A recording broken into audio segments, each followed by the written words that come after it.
Roseann Quinn was a 28-year-old school teacher who was brutally murdered in her apartment by a man she had met at a neighborhood bar. Her murder prompted the movie hit, Looking for Mr. Goodbar. Roseann Quinn was born in 1944 in the Bronx and was raised in a Catholic family in New Jersey. Despite suffering from polio at the age of 13, she recovered and went on to graduate from Morris Catholic High School in 1962 and Newark State Teachers College in 1966. She began her career teaching at St. Joseph's School for the Deaf in the Bronx, where she was highly regarded by her students.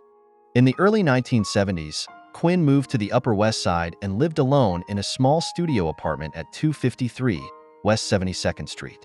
She was known to frequent bars on her own after work, and one of her neighbors said she would frequently bring men back to her apartment for the night. This same neighbor claimed that on one occasion, after hearing screams coming from Roseann's apartment, she found her crying in the hallway with a black eye. Quinn adopted some of more liberal points of view of the times, and unlike some of her peers, she surrounded herself with a circle of racially diverse friends from various backgrounds and professions. She was an attractive woman, with an easy smile and an open attitude. In 1972, she moved by herself into New York City, renting a small studio apartment on the West Side. Living alone seemed to nourish her desire for independence, and she would often go to bars alone after work. There she would sometimes read a book while sipping wine. Other times she would meet men and invite them back to her apartment for the night. This promiscuous side of her seemed in direct conflict with her serious, more professional daytime persona, especially because oftentimes the men she met seemed on the rough side and lacking in education. On January 1st, 1973, Quinn, as she had on many occasions, went across the street from where she lived to a neighborhood bar called W.M. Tweed's. While there she met two men, one a stockbroker named Danny Murray and his friend John Wayne Wilson. Murray and Wilson were gay lovers who had lived together for almost a year. Murray left the bar around 11 p.m. and Quinn and Wilson continued to drink and talk late into the night. Around 2 a.m. they left Tweed's and went to Quinn's apartment. 3 days later, Quinn was found dead inside the apartment.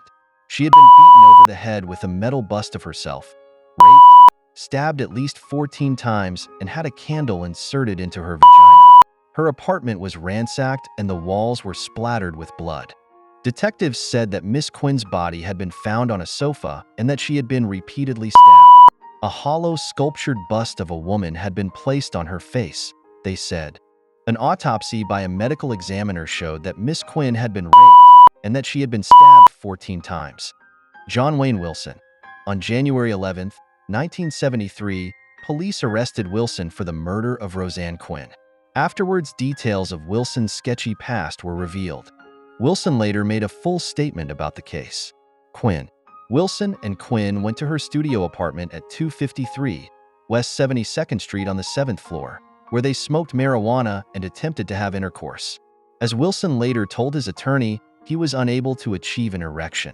He claimed that Quinn insulted him and demanded that he leave her apartment, and an argument ensued.